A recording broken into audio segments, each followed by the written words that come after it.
N appraisal of LPG policies, मतलब क्या वो सक्सेसफुल थी या नहीं थी। तो points in favour, points against, की मतलब अच्छी बात की बुरी बात। कह रहा दोनों डिस्कस कर लेते हैं इसके पॉजिटिव इम्पैक्ट।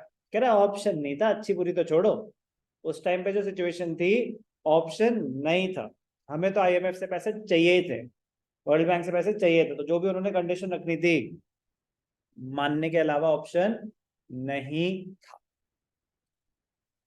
फायदे क्या हुए, नुकसान क्या हुआ। Increase in the growth rate of the economy.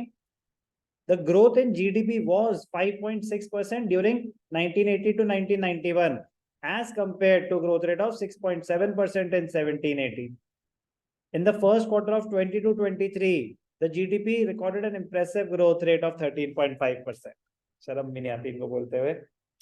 Base year 21-22 था ना, बेस ईयर कोविड ईयर, मतलब उसमें इम्पैक्ट हुआ था इकोनॉमी। आप 50 में से 20 नंबर लाए और अगली बार 30 लाए, 50% ग्रोथ हुई। और आप पहले 40 लाए और फिर 44 लाए, तो 10% ग्रोथ हुई। समझ रहे हो कि आप पहले ही बहुत घटिया पे हो, तो परसेंटेज ग्रोथ बहुत हाई होगी। तो जो 2021-22 वो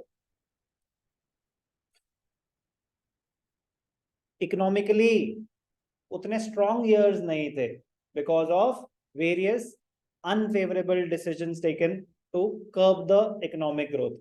ऑप्शन नहीं था, लॉकडाउन करना ही करना था, लॉकडाउन करना ही करना था, तो स्लो डाउन हुआ था। तो स्लो डाउन होने की वजह से कम थी जीडीपी, तो उसके बाद ग्रोथ जब होता ना कि जब when the economy opened up तो वापस रिवाइवल हुआ। अब जैसे कहते हैं ना कि प्री कोविड लेवल्स पे पहुंच गए, तो हाँ मतलब कोविड से पहले जैसी सिचुएशन थी वो वापस अचीव कर लिया, अब उससे बेटर भी हो गए हैं। बट मैं कह रहा हूँ कि 13.5% जीडीपी ग्रोथ बहुत ज्यादा होता है। अब वापस हम किस पे आ गए, 6.4 6.5, वो भी बहुत अच्छा होता है, पर 13.5 क्यों हुआ था, क्योंकि उससे पिछले साल बहुत कम ग्रोथ हुई, बहुत कम थे हमारी जीडीपी। तो कम होने की वजह से नेक्स्ट ईयर जैसी नॉर्मल हुई चीजें, तो ग्रोथ अच्छी खासी हुई। बेस ईयर जो था उस टाइम पे इकोनॉमिक ग्रोथ बहुत लो थी। During the reform period point economic growth rate बढ़ गया, जीडीपी ग्रोथ रेट बढ़ गया because of economic reforms. During the reform period the growth of agriculture has declined. उसकी तो कोई बात ही नहीं हुई। लिबरलाइजेशन, प्राइवेटाइजेशन, बहुत टाइम बाद ऐसा हुआ कि इंडियन इकोनॉमी का हमने कोई चैप्टर करा और एग्रीकल्चर पे कोई बात ही नहीं आई, तो एलपीजी उनको ज्यादा फोकस, वो एरिया फोकस था ही नहीं। तो growth of agriculture declined and industrial sector reported fluctuation, whereas growth of service sector has gone up because of outsourcing majorly. This indicates and foreign investments, setting up of MNCs. This indicates that the growth is mainly driven by the growth in the service sector. During 12 to 15, there has been a setback in the growth rate of different sectors. Agriculture recorded a high growth rate 13-14 में, but witnessed a negative growth rate in the subsequent year. Service sector witnessed the highest ever growth rate of 10.3 in 14-15. Industrial sector witnessed a steep decline during 12-13, but began to show a positive growth. कह रहे fluctuations बहुत ज्यादा, fluctuation हुई, मतलब एक होता है constantly बढ़ता जा रहा है, कह रहे कभी एकदम से हाईएस्ट लेवल ग्रोथ रेट, फिर नेक्स्ट टाइम गिर जाता था। फ्लक्चुएशन हुई 12-15, फ्लक्चुएशंस काफी थी। इंस्टेबिलिटी, पॉलिटिकल इंस्टेबिलिटी थी। तो पहले advantage, increase in the rate of economic growth. Pre reforms 5.6%, post reforms an average of 6.7%. Inflow of foreign investment. The opening up of the economy has led to a rapid increase in FDI and FII. Foreign दो type के investment होती है, एक होती है FDI, जैसे कि मैंने बताया ना कि फॉरेन डायरेक्ट इन्वेस्टमेंट,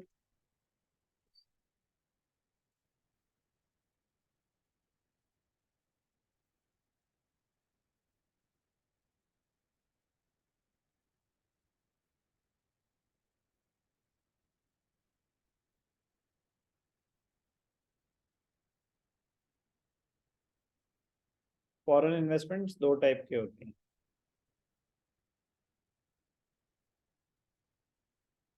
एक एफडीआई, एक FII.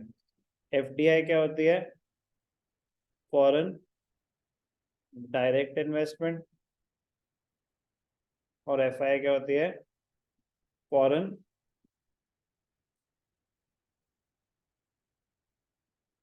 Institutional investment. FDI, FDI क्या करता है?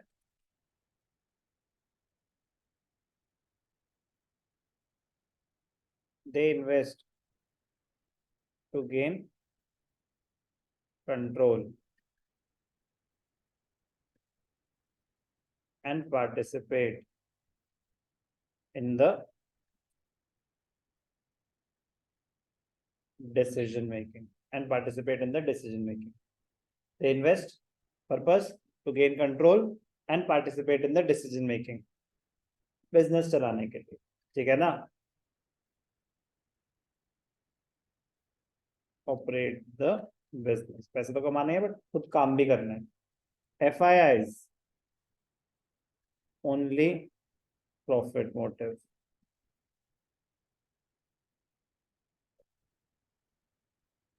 No control. कह रहा हमें नहीं चाहिए कोई कंट्रोल, काम तुम करो, पैसे लगाएंगे हम, शेयर्स के प्राइस बढ़ जाएंगे, बेच देंगे, नो कंट्रोल। क्लियर है एफडीआई एफआई? चलो आगे बढ़ेंगे। तो इन्वेस्टमेंट्स बढ़ी, increase from about $100 million in 1991 to $30 billion in 2017-18 with the launch of Make in India initiative in September 2014. Important है, कब launch हुआ था? September 2014. FDI policy has further liberalized. Due to this reason, FDI inflow increased by 48%. Growth rate काफी heavy हुई foreign investments की। Rise in foreign, जब inflows ज्यादा होंगे तो फिर रिजर्व्स भी बढ़ जाएंगे ना, रिजर्व्स बढ़े। There has been an increase in foreign exchange reserves, ये तो डिप्लीट हो गए थे हमारे, तभी तो न्यू इकोनॉमिक रिफॉर्म्स आई। From about 6 billion in 1991 to about 443 billion in 1819 और 550 billion। एक money supply is measured, it is a stock concept on a particular date, इतना है तो फ्लक्चुएट करता रहता है।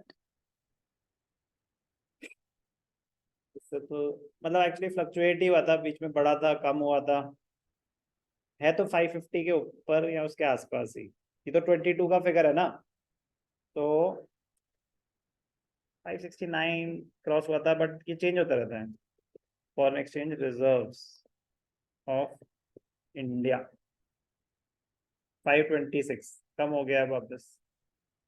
इंडिया मगर फ्लक्चुएट होता रहता है, तो ये देखो ना, $595 billion, 595 billion as on June 2, तो $595 billion as on June, fluctuate होता रहता है। पॉइंट है कि बहुत स्ट्रॉन्ग है, बहुत ज्यादा स्ट्रॉन्ग है, $595 billion का रिजर्व होना। India is one of the largest foreign exchange reserves holder in the world. Rise in exports. Since 1991, India experienced considerable increase in exports of auto parts, pharmaceutical goods, engineering goods, IT software and textiles. Exports बढ़े, inflation, तो जो problems थी वो सब solve हुई। Exchange reserves deplete हो रहे थे, बढ़े, foreign investments, GDP growth rate बढ़ा, inflation control में आई, increase in production, जब output बढ़ेगा supply बढ़ेगी, तो the annual rate of inflation reduced from the peak level of 17% in 1991 to around 5.48% in 15-16. For 22-23, RBI estimates in 6.7% estimated. Increase in the role of private sector, abolition of licensing system and removal of restrictions on entry of the private sector. सारी restrictions हटा दी in the areas reserved for the public sector. It has enlarged the area of operation of the private sector, the expansion of the private sector. So points in favor of economic reforms, growth rate increase हुआ, FDI, FIIs, foreign investments बढ़ी, foreign exchange reserves बढ़े, exports बढ़े, inflation control में आई और private sector expand हुआ। कह रहे दिक्कत क्या है? दिक्कत क्या है? दिक्कत है ग्रोइंग अनएम्प्लॉयमेंट। हाउ? अनएम्प्लॉयमेंट कैसे बढ़ रही है? जैसे मॉडर्नाइजेशन है, मॉडर्नाइजेशन का जो सबसे बड़ा ड्रॉबैक होता है ना, more of machines less of labour. मतलब जैसे जैसे आप लेटेस्ट टेक्नोलॉजी, अब एआई आ गया, एआई का भी तो यही है ना। सबसे बड़ा ड्रॉबैक क्या है?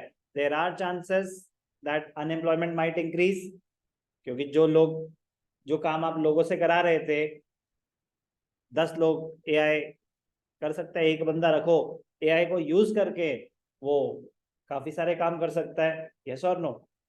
तो बहुत आसान कर दिया उन्होंने मेरी एक्सप्लेनेशन कि जो चीज पहले 10 लोग करते थे, टेक्नोलॉजी एनहांस होने की वजह से कम लोग वो चीज कर पाते हैं, तो it might lead to unemployment. समझ आया ना? Modernisation might lead to. अब गवर्नमेंट कंपनीज थी, वो तो निकालते ही नहीं थे लोगों को, क्योंकि they are operating for welfare motive.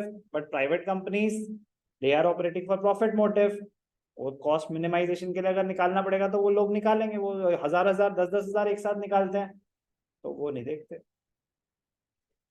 Though the GDP growth rate has increased in the reform period, but such growth failed to generate sufficient employment opportunities in the country. कह रहे overall value of goods and services की production बढ़ रही है, but population जो बढ़ रही है ना, उस स्पीड पे जॉब्स क्रिएट नहीं हो रही, तो अनएम्प्लॉयमेंट बढ़ती जा रही है। निग्लेक्ट ऑफ एग्रीकल्चर, कह रहे इसको तो कोई ध्यान ही नहीं दे रहा। The new economic policy has neglected the agricultural sector compare to industry, trade and services sector. इन सब की बातें हुई, एग्रीकल्चर पे तो कोई लिबरलाइजेशन, प्राइवेटाइजेशन, ग्लोबलाइजेशन में कहीं कोई टच भी नहीं करा उसको। तो reduction in public investment in agricultural sector, specially in infrastructure which includes irrigation, power, roads, market linkages, research and extension has been reduced. Removal of subsidy, कह रहे नहीं है हमारे पास पैसे देने के लिए। Liberalisation and reduction in import duties, अब लिबरलाइजेशन कर दिया आपने और ग्लोबलाइजेशन प्रमोट करने के चक्कर में आपने रिस्ट्रिक्शंस हटा दी, इंपोर्ट ड्यूटीज कम कर दी, तो बाहर से सामान इंपोर्ट हो रहा है, कौन खरीदेगा इंडियन सामान? This sector has been experiencing a number of policy changes such as reduction in import duties on agricultural products, removal of MSP, lifting of quantitative restrictions on agricultural products. All these policies adversely affected Indian farmers as they now have to face increased international competition. Clear? Shift towards cash crops due to आपने तो restriction हटा दी, अगर export करो जितना करना है। पहले तो क्या था? Inward looking trade strategy, import substitution. अब जो कोई रिस्ट्रिक्शन नहीं है, कर सकते हैं जितना मर्जी एक्सपोर्ट, तो पैसे कमाने पे फोकस होगा। Due to export oriented policy strategies in agriculture, the production shifted from food grains to cash crops for the export market. It led to rise in the price of food grains. Food grains की production कम हो गई as compared to what it was earlier. Short, अब क्या हुआ? टमाटर कितने का है? बताओ कितने का है टमाटर? 150-160 रुपीज पर केजी, जो अभी एक महीने पहले 25 रुपए 30 रुपए का था। शॉर्टेज, अभी धीरे सप्लाई रिलीज होगी तो वापस से प्राइसेस कंट्रोल में आ जाएंगे। तो shortages they lead to increase in the prices of food grains. Neglect of agriculture, drawback. Next drawback, low level of industrial growth. इतना सोचा था इंडस्ट्रीज और सेकेंडरी सेक्टर उस पेस पे ग्रो नहीं करा, सर्विस सेक्टर का सबसे ज्यादा फायदा हुआ। Tertiary sector, industrial growth recorded a slow down due to the following reasons. Cheaper imported goods, बाहर से सामान सस्ता मिल रहा है तो यहाँ मैन्युफैक्चरिंग अफेक्ट हुई। Due to globalisation there was a greater flow of goods and capital from developed countries and as a result domestic industries were exposed to imported goods. Cheaper imported goods replaced the demand for domestic goods and domestic manufacturers started facing tough competition. Cheaper Chinese goods pose a big threat to Indian manufacturers.